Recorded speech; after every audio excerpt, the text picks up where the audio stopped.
The story of African Americans in World War II is indeed a legacy of patriotism and valor. In 1941, Americans looked at their world and saw war everywhere.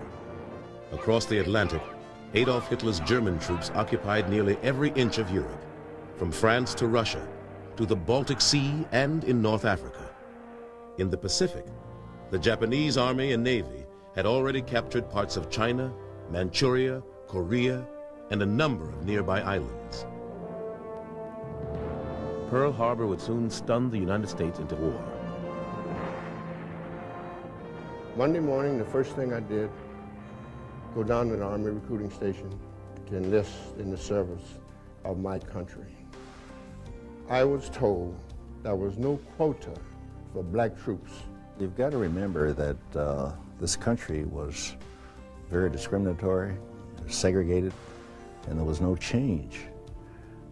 First of all, black sailors, as sailors per se, other than as mess attendants or stewards, weren't permitted into the Navy. Well, given the fact that I was in the segregated Army, that made no difference. I joined the Army to fight for the country, for my country, because I was born and raised and nurtured by this country. And I saw no reason to slack off because of being segregated or being in a racist society. African Americans' participation in the armed forces was regulated by firmly held beliefs. Blacks should be organized in segregated units. Blacks would not mind segregation. Blacks should be used only in service units. Blacks should not command whites. The motivation was basic. I'm a black man, I was colored then. I felt that if I fought for my country, shed my blood if necessary, when I come back home, I would be treated as equal. I earned it. In a sense, I really believe before two wars. One's a war against the Axis, the Germans and Japanese, and the other is a war against segregation. African Americans would fight, bleed, and die in World War II to free people around the world. Their performance on the battlefield would change the American armed forces forever, and their bravery would pave the way for the modern civil rights movement that would emerge after the war. But one battle would take much longer to win. It would take more than 50 years for America to fully recognize the heroism of its black warfighters.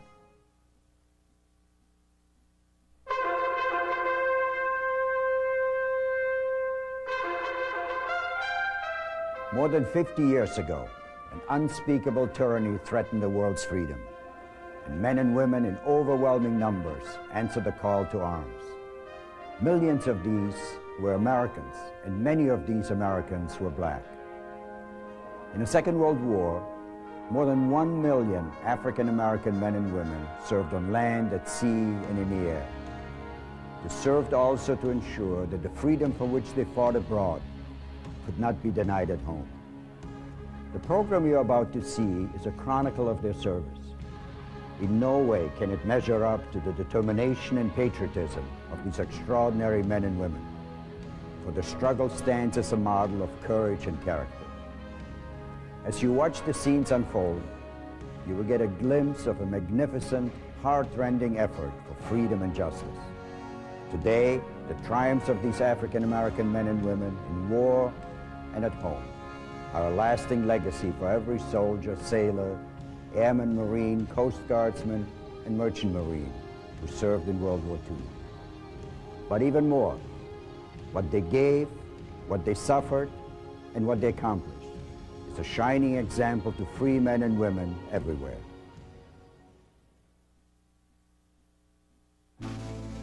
It is very important to note that black Americans have always fought for this country. In the American Revolution, 5,000 fight for freedom. The War of 1812, thousands more serve on land and at sea. The Civil War. African Americans fight for freedom and dignity. The 9th and 10th Cavalry Regiments open up America's western frontier as the Buffalo Soldiers.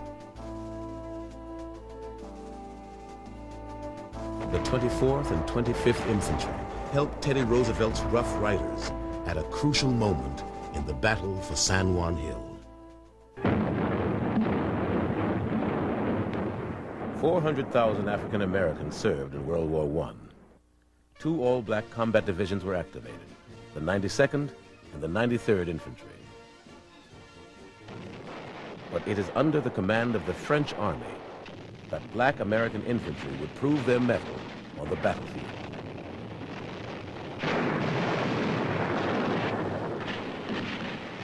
For their bravery, France awards black soldiers its highest medal, the Croix de Guerre, and the United States awards black soldiers from both units the Distinguished Service Cross. Despite their bravery, the number of black soldiers in the Army are severely reduced during the period between World War I and World War II. In 1940, there were only 4,451 African Americans in the United States Army. 5 were commissioned officers and 11 warrant officers. The rest were enlisted men, mostly in service and supply units. There were no black Marines and only a few mess stewards in the Navy and Coast Guard.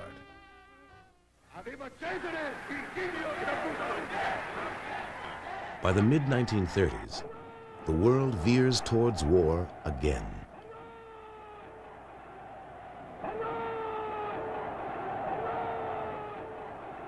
African Americans still must fight for the right to do their part. At West Point, the Army's military academy, the color barrier remains difficult to crack. Benjamin O. Davis, Jr. graduates from West Point in 1936. He is the first African American to graduate from the Point in the 20th century. Not one social word was spoken to Davis in his 4 years at West Point. The Reserve Officer Training Corps, ROTC, allows some African American college students to become officers. Meanwhile, African American organizations and newspapers petitioned President Franklin D. Roosevelt and his administration for dignity and equality in the armed forces. There is a grave apprehension among Negroes lest the existing inadequate representation and training of colored persons may lead to the creation of labor battalions and other forms of discrimination against them in the event of war. September 1940, Congress passes the Selective Service and Training Act. The first number is serial number 158. It promises that black Americans will be represented in the armed forces in proportion to the general population. PFC, the CPL, SGT, the LT, CP, the OD, the MP makes you do cappy. It's a G.I. jive, man. But the Marine Corps isn't accepting blacks. The Army Air Corps isn't accepting blacks. The Navy is, but only as mess attendants. The Army takes African Americans, but only as replacements for its all-black units. On the home front, blacks face discrimination in the expanding defense industry. African American organizations continue to protest. A. Philip Randolph sets a July 1st date for a march on Washington. To stop the march, President Roosevelt offers a compromise. He issues Executive Order 8802, which establishes the President's Committee on Fair Employment Practices. The order promises to end discrimination at factories producing for the national defense. 6 months later, the United States enters World War II. December 7th, 1941, a date which will live in infamy. The V for victory becomes the double V for black Americans. Victory over fascism, victory over racism at home. the Double V becomes a rallying cry for African American participation in America's armed forces and on the home front. Someday he'll come along. From black entertainers joining the war bond campaign rallies, to farm workers, to workers on the assembly line, African Americans help boost morale and supply America's armed forces. I'll do my best. We did what we did because we were there and we had to do it. You had over 50,000 black soldiers, and they were from the port of embarkation, where all the goods come in, all the way up into the jungles, which is where we were. Early in the war, African American troops are sent to remote corners of the world to build roads and airstrips for future battles. One of the war's most formidable construction projects is the Lido Road. Running from Lido, Assam in India to Kunming, China, over the Himalayas and through the jungles, the Lido Road will be more than 1,000 miles long. We would supply the Gurkhas and the Indians also who were fighting up around Burma, where the Japanese were fighting at the time. We also supplied American supplies, and we also supplied the Chinese. Of 15,000 troops who build the road, 60% are African Americans. The 823rd Engineer Aviation Battalion begins work on the road in December 1942. The 849th and the 1883rd Engineer Aviation Battalions and others soon joined them. Freight trains of the Bengal-Assam Railroad pull into a transfer shed located near the point of origin of the Lido Road. A detachment of Negro engineers began work on the road in December 1942. In this headquarters area, the Negro units handle every phase of the operations incident to moving vital replacements along the Lido route. On January 12, 1945, the first convoy of soldiers traveled the Lido Road. And when the first convoy from India to China rolled over the completed road, 25 months later, a Negro was driving the lead vehicle. In driving, instead of shifting automatically, double clutching, when you start going up the mountains, you don't have time to double clutch if you have a loaded truck, so you fly clutch it. So you slip past the gears, rough on the truck, but you got to your destination safely. On the other side of the world, African American troops battle frigid Arctic temperatures and blinding snow to build the Alcan Highway. Well, black soldiers, some of them had never drove a bulldozer, had never drove a truck, a big heavy truck, never drove a road grader, but they learned how to use that and did that kind of work themselves. We wasn't taught to do none of that kind of work. The terrain was very rough, it was unstable, it would vibrate, which made it rather difficult for the bulldozers. The temperatures varied anywhere from 32 below zero down to 65 below zero. Bulldozers would freeze to the ground, trucks would freeze to the ground, and then once you cut the motor off, you couldn't get any of them started. On the Alaskan Highway, the black troops were housed in pyramidal cloth tents, while the white soldiers were in mason huts and housed in some of the army bases. What protected the black soldiers inside of the tent, the frost was about an inch thick, which acted as insulation. From April 1942 until July 1943, black soldiers work on the 1,600-mile highway that will link Alaska, Canada, and the United States to supply Allied forces. It was a great accomplishment. It's a great feat, and some compare it with building the Panama Canal. Planes for Russia at Fairbanks, Alaska.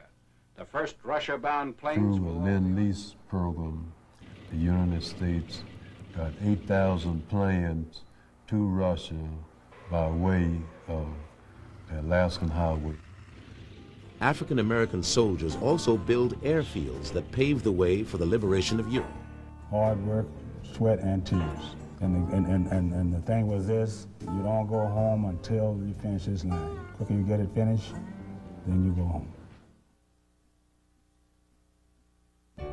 The Tuskegee experiment was designed to fail. I was not going to fail. The officer in charge told me, he says, well, we don't have any colored in the military, Army Air Corps. There are other places for you, and we will not have any. The basis for their refusal was a staff report which had determined, use that word euphemistically, that colored troops did not have the capability, the intelligence, the courage, or even the coordination to fly fighter aircraft. There were a couple of young black men in the Chicago area who felt so strongly about wanting to fly military aircraft that they rented an old Lincoln Page biplane and flew it to Washington to focus on the fact that blacks did not have opportunities to learn to fly military aircraft. They were met by then Senator Harry Truman. His statement, if you guys have the guts enough to fly that thing all the way from Chicago to Washington, then I have guts enough to see that you get what you're asking for. Mrs. Roosevelt went down to Tuskegee on a visit, and while she was there, she went out to Moulton Field and she met Chief Anderson, who was the chief pilot of the primary phase of flying. And she went, to the dismay of the Secret Service and everybody, she went for a ride with Chief Anderson. And when she went back to Washington, within a short time, the Tuskegee experiment was begun. The War Department announces plans for the formation and training of an all-black pursuit squadron. An airfield to train the pilots is built in Tuskegee, Alabama. The first class consisted of 12 students and one military officer, who was then Captain Davis, who later became the commander. I was transferred from the base at Tuskegee Army Airfield to command the 99th in August of '42. We were very much interested in flying. I think that everybody felt that this was an opportunity because they'd not had the advantage of such training before. We had come to the realization that that it would not come easy, that we would have to be almost twice as good as the other people if we were to succeed, but admonished ourselves and admonished our comrades that this was not only for us, but it was for our whole race of people. In April 1943, the 99th Flight Pursuit Squadron leaves for North Africa. Lieutenant Colonel Benjamin O. Davis, Jr. is in command. He has no combat experience. The 99th is stationed at Cape Bon, attached to the 33rd Fighter Group. Trained for pursuit, the 99th ironically flies bombing and strafing missions in North Africa and Sicily through the summer of 1943.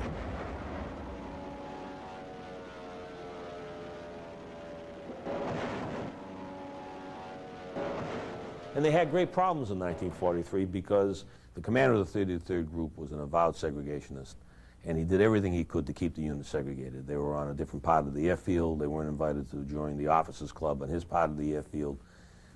They were kept segregated in every way, shape, or form. Probably the worst thing that the commander did to them is that in their first combat missions, he didn't allow a veteran pilot to lead them into combat. In September 1943, the lack of significant fighter engagements endangers the 99th's continued existence. Davis is ordered back to the States to defend the 99th's record. General Davis, then Lieutenant Colonel Davis, had to fight very hard to keep the unit flying. The Air Force recommendation, the Army Air Corps recommendation, was to abandon the 99th and to stop the training of the 332nd, which is in training at Selfridge Army Airfield at that time. Lieutenant Colonel Davis's defense keeps the Tuskegee Airmen flying. With huge losses mounting for the 15th Air Force, the 332nd Fighter Group moved to Ramatelli, Italy in April 1944 to begin bomber escort duty. Davis snapped at the opportunity. He had been flying a very obsolete airplane, the P-39 Airacobra. He was given initially the P-47 for about a month, and then the P-51. Just about every day we were flying top cover for bombers, protecting the bombers from enemy fighters. Now the bombers, they have to fly straight and level at a certain speed so that the bombardier can make sure that the bombs fall where they're supposed to.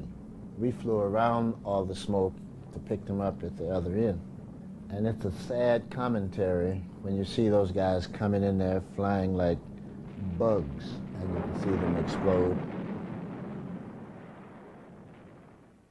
On mission after mission, bomber crews looked to the 332nd's Red Tail fighter escort for protection. You would stay with the bombers because that was your primary job, because when the fighters went running off chasing other fighters, fighting German fighters, then new German fighters would come in and there the bombers would be all by themselves. The 332nd never lost a bomber to an enemy fighter in 200 missions stretching from May of 44 to April of 45. That is a unique record. No white unit, and all the rest of them were white, that stayed in the hunt as long as they did could make that claim. One of the Army's best kept secrets was that there was a black fighter group. We had no idea that the Red Tails, who had given us the finest escort and whose escort we preferred, were black pilots. Not an idea in the world. The Tuskegee Airmen were a bunch of very courageous, able, intelligent, aggressive young African Americans who were not going to be stopped by anything, and we were some damn good pilots. There was just a feeling of patriotism and a feeling that everyone wanted to help out in the war effort. African American women also answered the call to service. From Europe to North Africa to New Guinea and here at home, they serve and work to win the war. In April 1941, the Army Nurse Corps has 48 African American nurses. By 1944, there will be 220 black Army nurses. African American females in the Women's Army Corps, or WACs, also have an uphill battle to serve their country. Charity Adams commanded the 688 Central Postal Directory Battalion. The white WACs had been serving overseas for almost 2 years by this time, but for some reason the usual black troops may make trouble, or blacks can't do what others are doing and whatnot. Overseas commanders did not want black women to come over. I guess if there is anything that I remember about the Second World War, it was the fact that I was a member of the 6888 Central Postal Directory. It was the first and the only battalion of black women to serve overseas during the Second World War. And I'm very, very proud of that. Stationed in Birmingham, England, and later Rouen, France, the 6888 processes mail, forwarding eagerly awaited packages and letters to Americans throughout Europe. Their job was redirecting mail that had had one attempted delivery based on the last address the people back home had. But of course in war times you move pretty fast. Our job was not exciting, but it was necessary, because it was necessary for the morale of the troops. Mail meant morale. By the war's end, the Navy had commissioned 6 black female officers and had enlisted 70 waves. The Coast Guard by this time had accepted a few black women in its reserve program, the SPARS. For civilian African American women, World War II brings new challenges and opportunities. 600,000 out of 1 million African Americans who enter paid employment during the war are women. Picatinny Arsenal at Dover, New Jersey needed more workers to make more ammunition for our fighting forces. The appeal was to Harlem. A former factory worker sums it up best when she declares, Lincoln may have freed the slaves, but Hitler was the one that got us out of the white folks' kitchen. This young white sailor said, "You black SOB. I'd heard they had commissioned you guys, but I never thought I'd see one." So I was standing down on the corner of 14th and Independence Avenue, all dressed up in my blues, and I never got so many hate stares in my life from white servicemen who looked at me as well and said, "Who does he think he is?" The Navy resists taking blacks, except as stewards. The Marine Corps remains all white. In 1942, the need for manpower cracks the Navy's and Marine Corps' color line. The Secretary of the Navy said that black folks couldn't handle the modern arms of warfare that they had in the Marine Corps, and that was a challenge to me, and that's why I went in.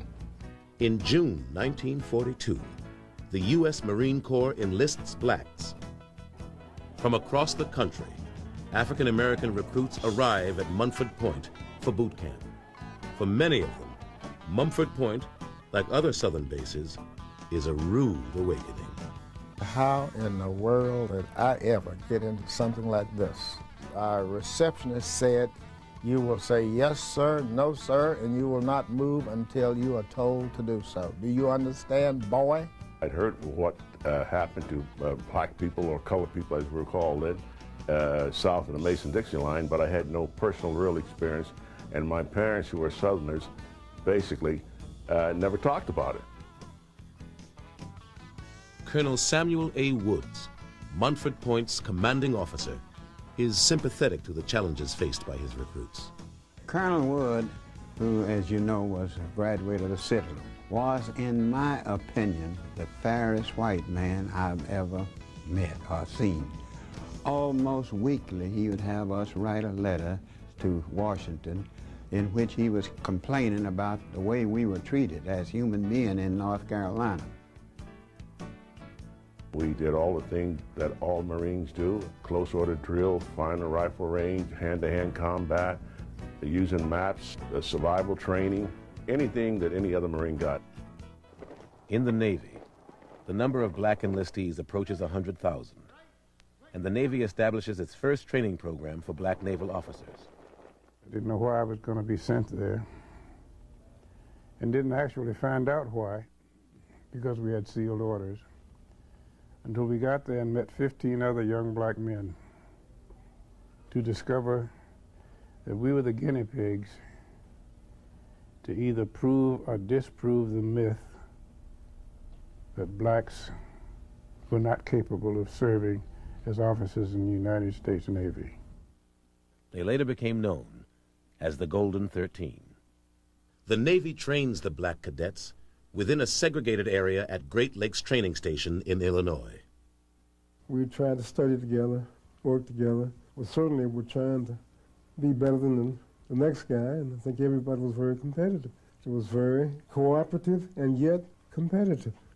By doing that, I think we raised our own level of accomplishment. Black sailors who were in training came there with a purpose, and that purpose was to make sure that people knew that they could sail, that they were qualified to be sailors. The majority of them, I would say 95% of those guys, would have been able to have sailed any place. The Navy's USS Mason and the PC-1264, with their predominantly African-American crews, escort and protect vessels during the war years. Pioneering African-American officers and enlisted men also serve in the Coast Guard and Merchant Marine, while protecting our shores and delivering men and material of war to battlefields around the world. Afro-Americans knew nothing about airborne because it's a very elite service. It was restricted then only to whites. Well, here we're now going to be the only all-black parachute unit in world history, black from top to bottom. The 555th Parachute Company, the Triple Nickels, an all-black unit is activated at Fort Benning, Georgia. These paratroopers achieve a remarkable record: not a single refusal to jump. With unit morale high, the Triple Nickels expect to see combat. You remember that the Battle of the Bulge had done great damage to our force in Europe, and they were looking for a specialized unit to join 82nd Airborne Division in some form. We spent 4 weeks in individualized training, jumping every single week, both day and night operations.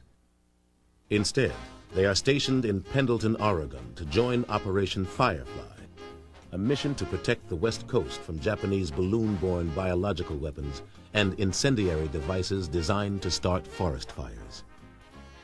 Kept from combat during World War II, the Triple Nickels nevertheless proved their ability to perform the task. Their success lays the groundwork for later integration of African Americans into the highly skilled 82nd Airborne Infantry Division.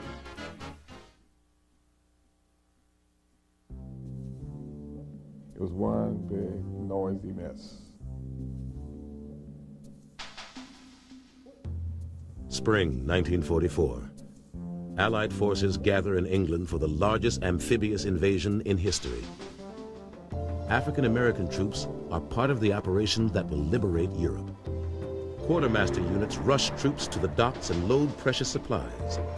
Their support is critical to the pending invasion. June 6th, 1944. Normandy, France. D-Day. The invasion begins.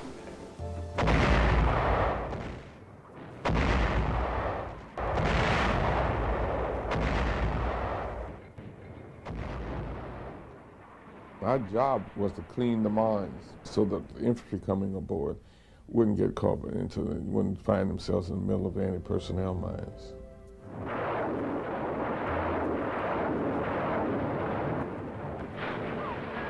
At Omaha Beach, black soldiers of the 320th Anti-Aircraft Balloon Battalion release barrage balloons to protect the Allied troops and ships. African-American medics tend to the men wounded in the bloody battle. The number of casualties on Omaha Beach was phenomenal. We had never seen that many, or even thought that there would be that many casualties. I helped, along with other medics, to dress and to do the best we could with the wounded. Port companies arrive in Normandy. They work 30, 40, 50-hour shifts, building docks and unloading supplies that will sustain the Allied push toward Germany. General George Patton's Third Army breaks out from the Normandy beachhead.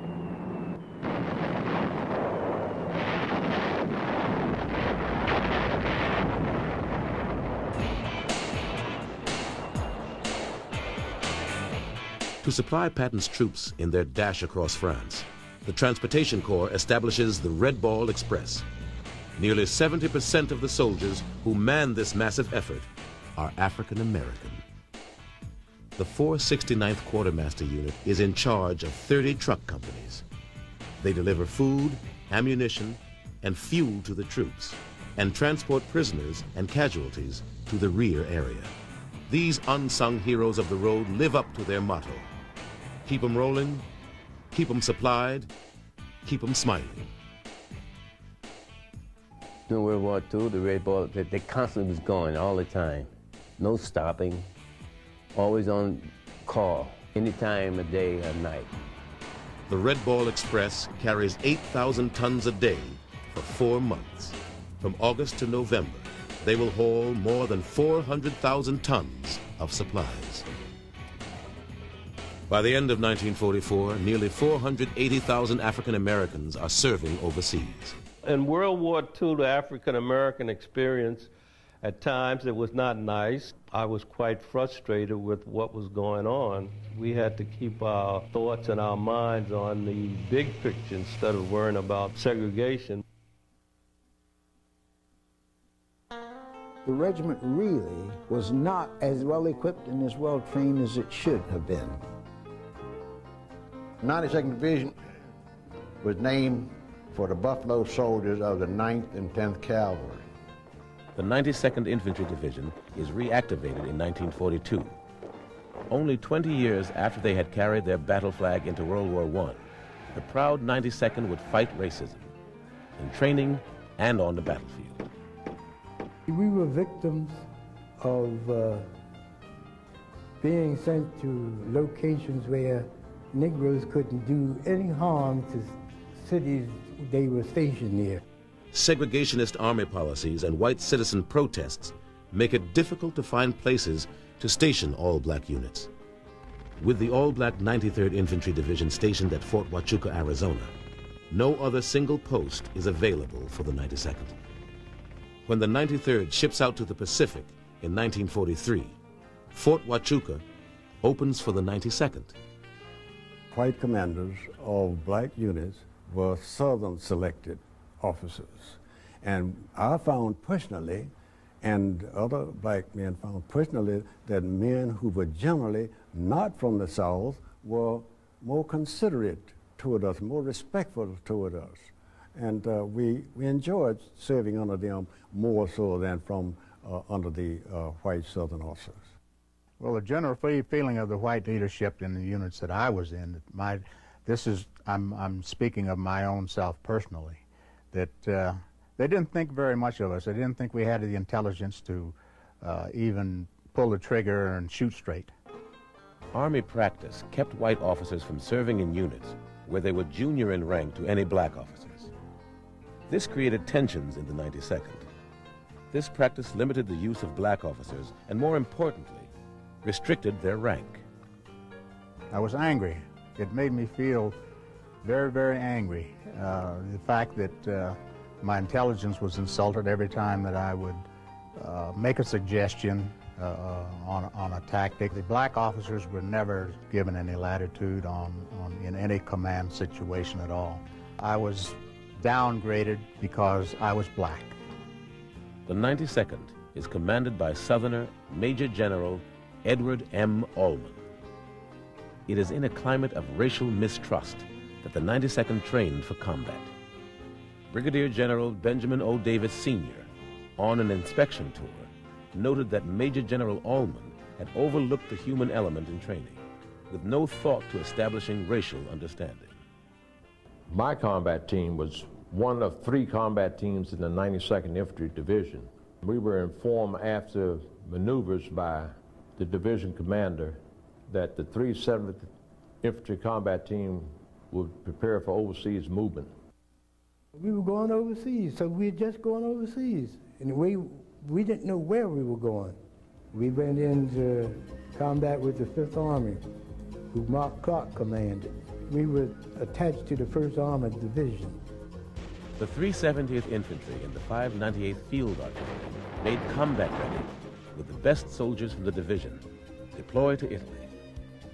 They joined Allied forces fighting along the Gothic Line, stretching from north of Massa eastward to Bologna.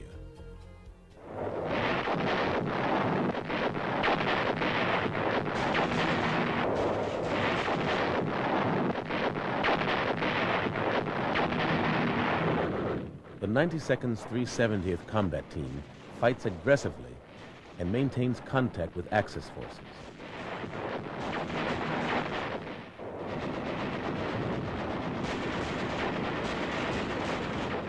After 6 weeks of Allied success, the Axis forces withdraw into the Rommel-designed Gothic Line. The German soldiers in Italy were seasoned soldiers. They had come from another front. Namely, I think most of them came from southern France. They knew what they were doing. When you ran up against a bunch of them, you knew you were in a fight. The rest of the division arrives in late October and November and goes into the line.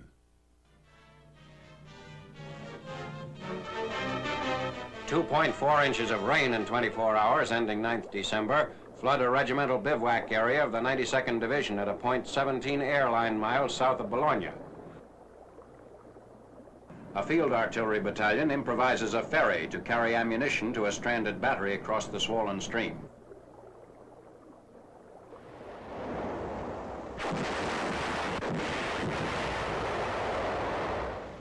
The casualties experienced by the 92nd have a devastating effect on unit combat effectiveness. Black replacements are sent into theater with little or no combat training. Many cannot read or write. They are ill-prepared for combat. The morale of the black soldiers, the enlisted personnel in the 370th at the time that I joined was very low. Most of these soldiers that were draftees, they didn't want to be there. And when they got there, they were treated very badly. They weren't treated like human beings. despite the handicaps, many units of the 92nd distinguished themselves in battle. Operating in the Serchio Valley, the 365th and the 366th Infantry, supported by the 597th Field Artillery, are particularly effective, seizing ground from German and Italian units and beating back numerous counterattacks. From fall 1944 to spring 1945, the 92nd helps to hold the Gothic line, but the entire Fifth Army remains stalled. Elsewhere on the Italian front, continued heavy rains, floods, and high winds make Allied offensive operations virtually impossible. Reports from the front say it's impossible to exaggerate the harshness of this year's Italian winter.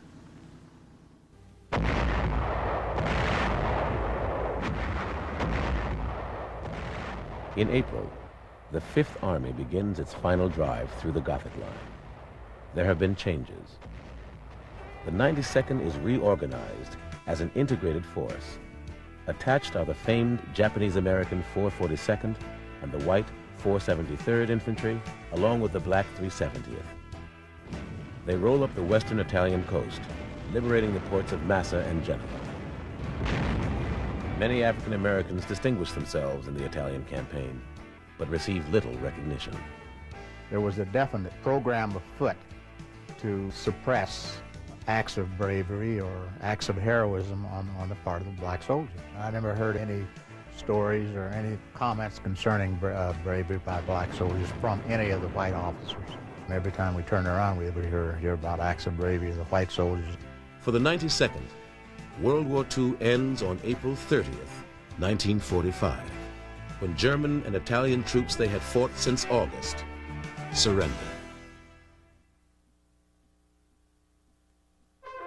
Most of them were excited. They felt as though they were going to get a chance to see some action.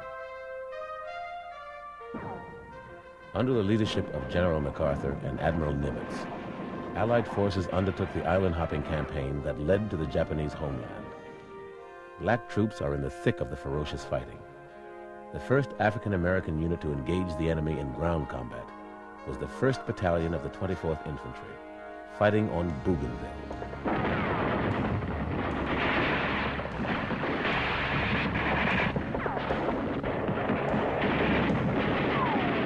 Black Marine depot companies are employed to serve alongside white Marine assault units in what was to become some of the most desperate and heroic fighting of the war.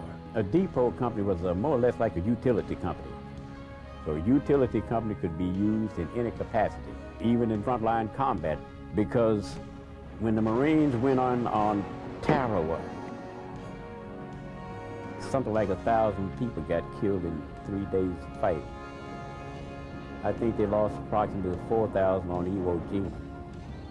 They lost thousands on Okinawa. When you're on that beachhead and they're dropping those mortars and artillery shells on you, that's about as much frontline combat as you can get in. Marine ammunition companies are on the beach in the invasion of the Marianas, carrying ammo to the front lines and building supply dumps. African-American Seabees perform much-needed construction projects on the far-flung islands of the Pacific, including Guadalcanal, New Caledonia, and New Georgia. The invasion of Iwo Jima depends on the ducks, the amphibious vehicles manned by African-American Army operators. They bring 105mm howitzers ashore. I came off there with my amphibious duck loaded with a 105 Hauser and 7 Marines. On the radio, but don't come in on Red Beach, it was too hot, come in on Green. The water was real rough because, you know, you gotta have training to know how to drive that duck on when the water is rough and your ramp is coming up and down. Well, I tell you, I was scared going in and I was scared coming back. All that fall over top and you don't know what's gonna hit you. On shore, Black Marines face a nightmare of enemy fire with the invasion force. I hit Iwo Jima with the 34th Marine Depot Company about D+3. This was the night of D+3. And they put me and a few other black Marines up to hold that line. Well, it was kind of scary. Of course, I wasn't afraid because perhaps I didn't have sense enough to be afraid. I always felt that anything horrible happening would happen to somebody else, not me.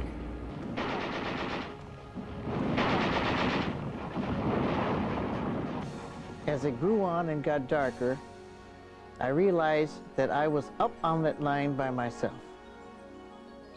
There being no light so you can see, all around me I could hear Japanese talking. You knew that the enemy was out there, and you wondered whether or not you'd be able to get into the beach safely, or whether or not perhaps you'd have problems getting in. The intensity of the fire on such a small area is that one could have been killed at any one time, at any one place.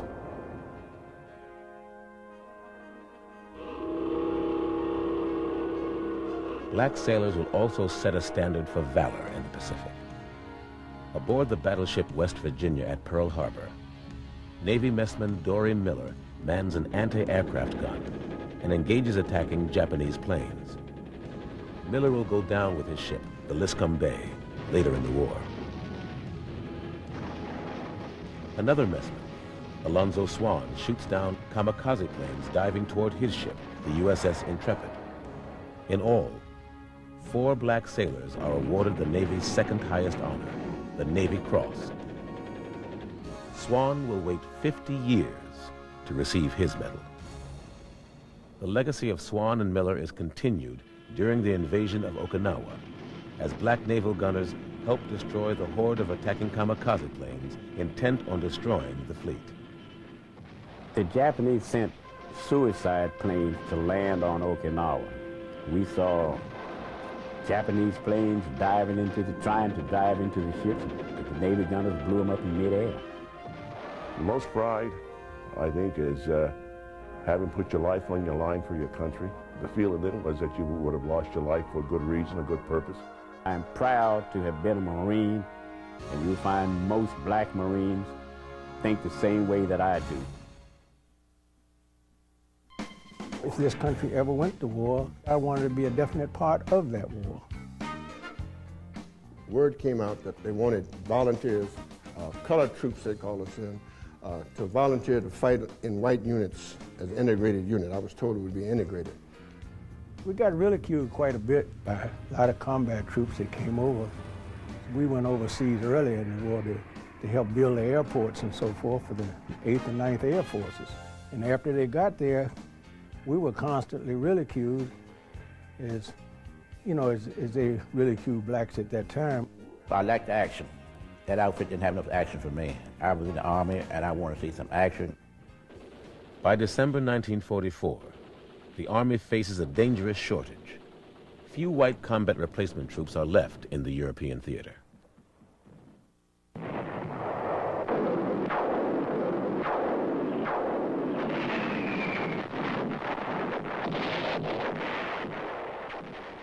When the Germans launch a counteroffensive in the Ardennes, the need for reinforcements becomes crucial.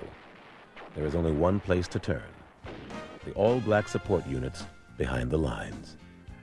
For the first time in the war, the Army asks African-American soldiers to take their places in combat units with white soldiers.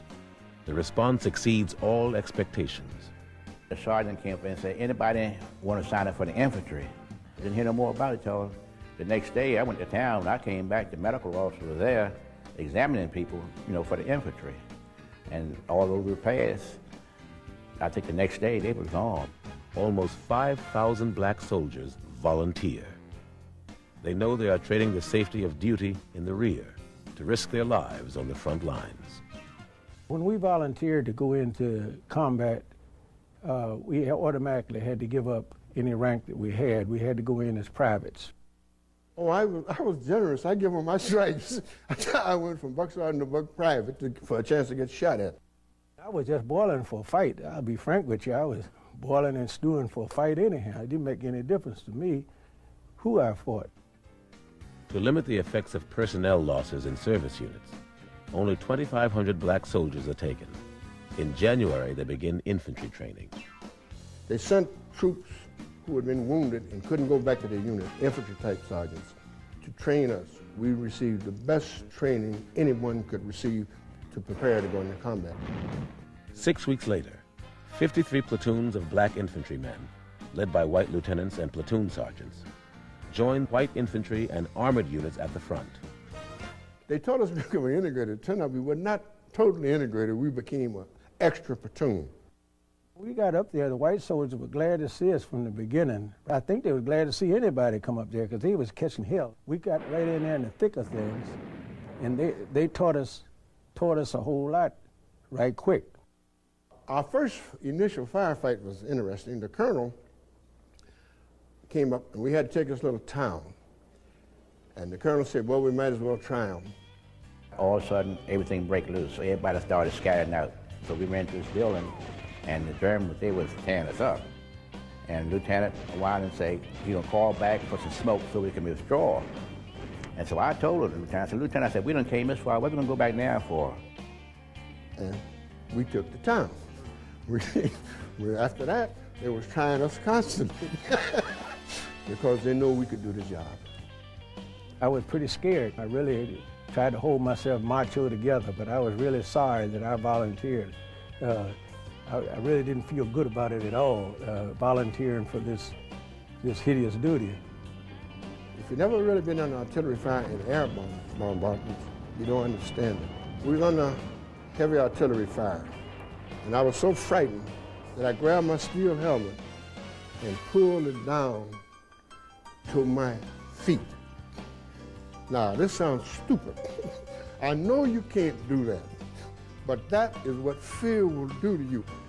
The Army calls the platoons an experiment in integration. The relationship between the blacks and the white soldiers was very good. It was excellent. They are more like family. Anytime anybody knows you're in combat, you're a family man. When the war in Europe is over, the theater commander tells the black infantrymen that integration is over. Some return home. Others go back to segregated units. All of a sudden, one morning, they came up with a truck and picked us up with black soldiers up and carried us on back down into France and assigned us to a black outfit. And I felt rather badly. And I said, you need to tell me this is what's happening to us after the war's over, they're getting rid of us? The experiment shatters the belief that integrating combat units will cause social dissension. We proved to the world that we could fight. It has already been proven by the 9th and 10th Cavalry. We proved as an American we could fight. In fact, we overdid the job because in World War II, the black newspapers were saying, let our boys fight. In Vietnam, they said, let our boys stop fighting because they recognized the fact that combat kills people. And we were ready for combat, and we were warriors, true sense of the word. Anytime they had a tough position to be cracked, they would send for the 761st. We continued and completed 183 days straight of combat duty, and the only reason why we didn't do more is because the Germans quit. The 761st Tank Battalion is activated on April 1st, 1942. I went to Camp Claiborne, Louisiana. And I'm not bragging about that place because it is about the worst that they had in the United States. But that was where the 761st was located. You learned every job. There was to learn to be a driver, a bow gunner, a loader, and a gunner, and a tank commander. They were going to make that unit look good. No matter what happened, they were going to show people that blacks could fight tanks and fight against the Germans as well as the whites could. And in the long run, they did a beautiful job of that. October 10th, 1944. The 761st lands at Omaha Beach. They are the Army's first African-American tank battalion committed to combat. They have been sent to help fight the Germans' elite tank corps. The General Patton had made the statement that they didn't have to worry about Negroes fooling with tanks because it was too technical piece of equipment. And yet, When he requested from the Department of Army to send him the best remaining separate tank battalion left in the United States, who should show up but the 761st? And we went to a little plant not too far from Nancy, and that's where we all assembled. And then we got visited by General Patton. And he told us that, you know who he was? And he says, I have nothing but the best, and I sent for you. And he says, don't let me down, and don't let your people down.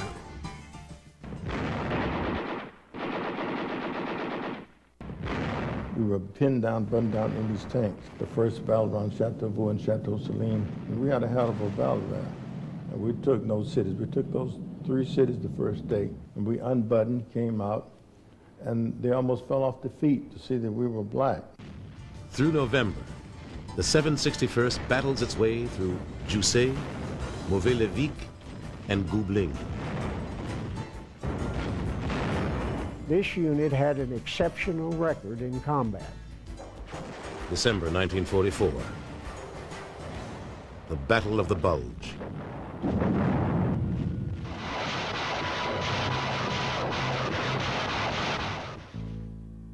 At Bastogne, surrounded by Germans, the 101st Airborne fights for survival.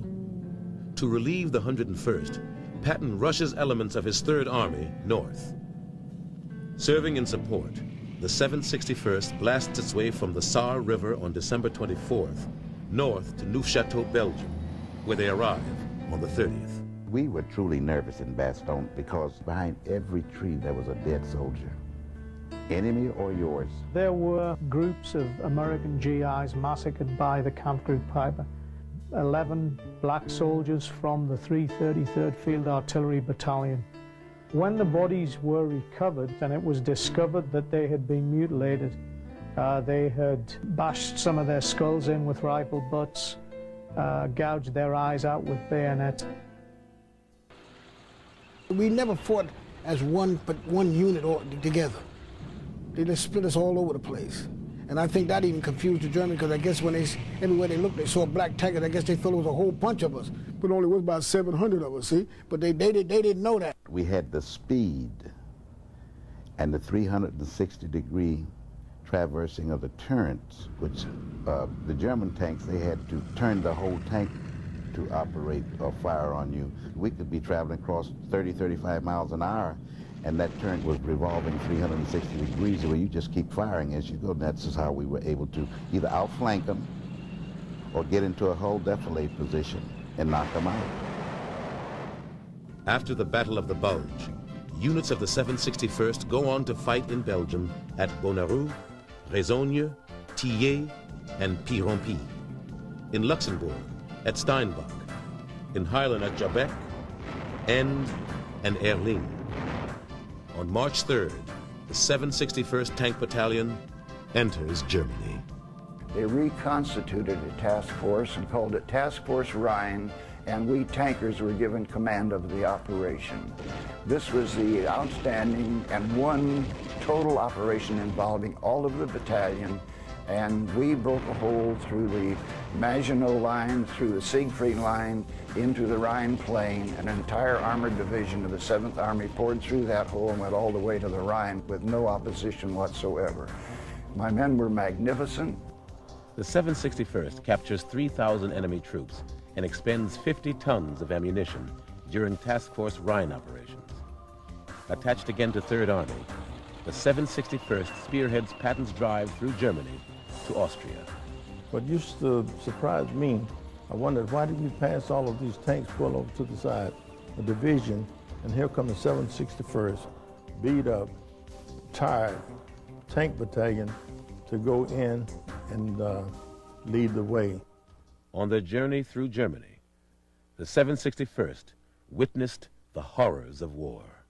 761st was assigned to the 71st Infantry Division at the time that this division liberated a camp near Wels, Austria.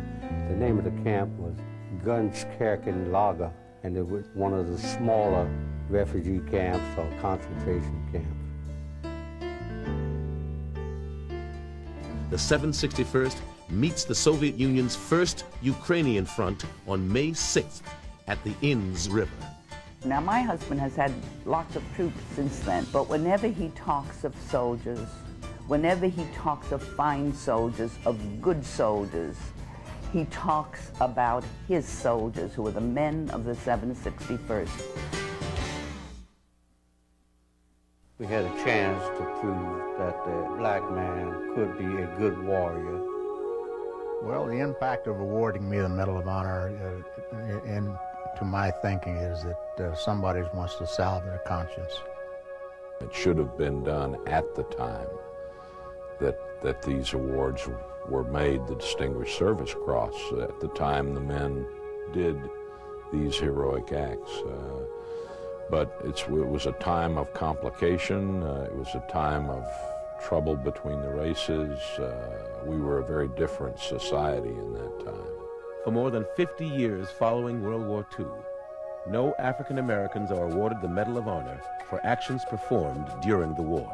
The Medal of Honor is very specific. You don't have to just be brave. You got to do it above and beyond the call of duty. All hell broke loose, and we were just trying to keep them from coming down here further. And that's where we had a young lieutenant by the name of John Fox, who was up on Simon Catalina. He was our forward observer, and he asked for fire, our own fire, on him to stop the Germans that were coming down.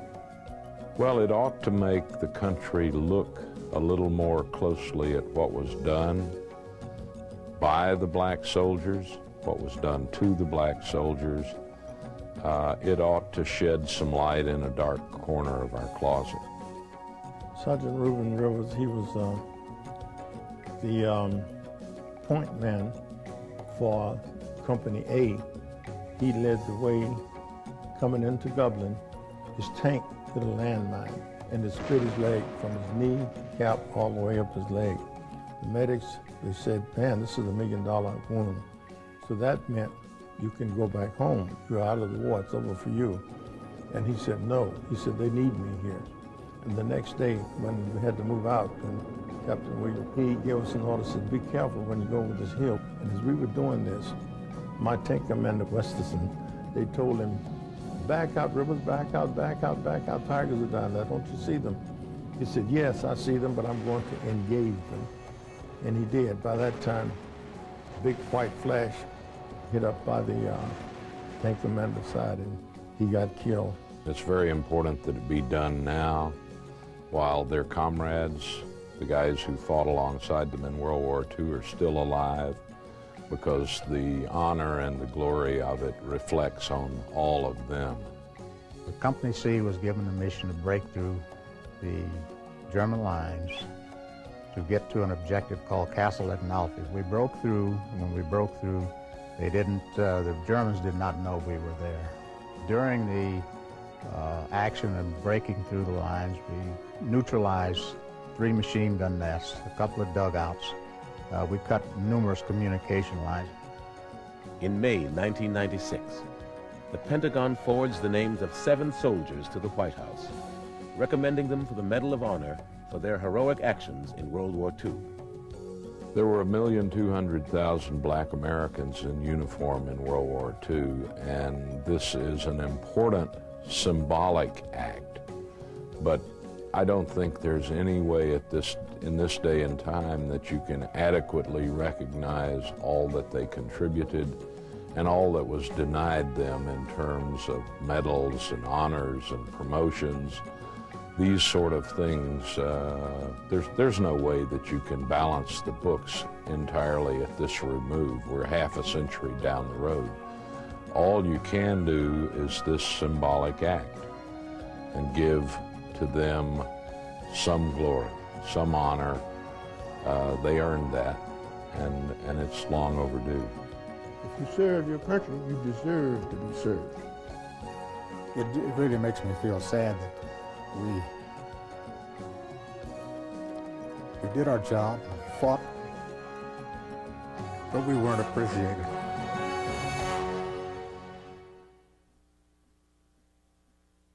The African American veterans of World War II served a nation that was not yet ready to serve them. With their double V symbol, they fought against both fascism and racism. They were determined to prove to their fellow Americans that they were their equals on the battlefield and were entitled to be their equals at home.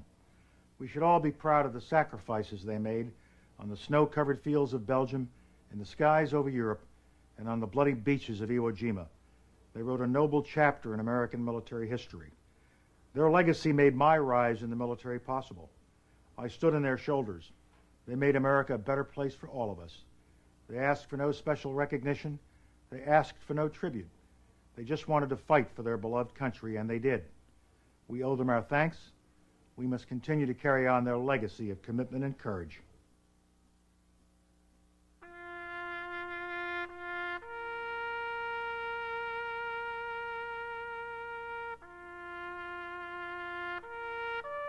First Lieutenant Vernon Baker, 92nd Infantry Division.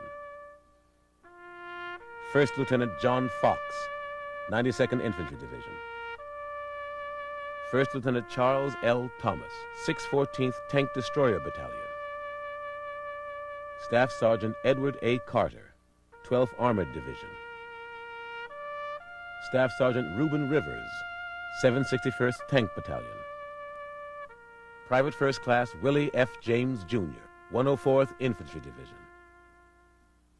Private George Watson, 29th Quartermaster. Now and forever, the truth will be known about these African Americans who gave so much that the rest of us might be free.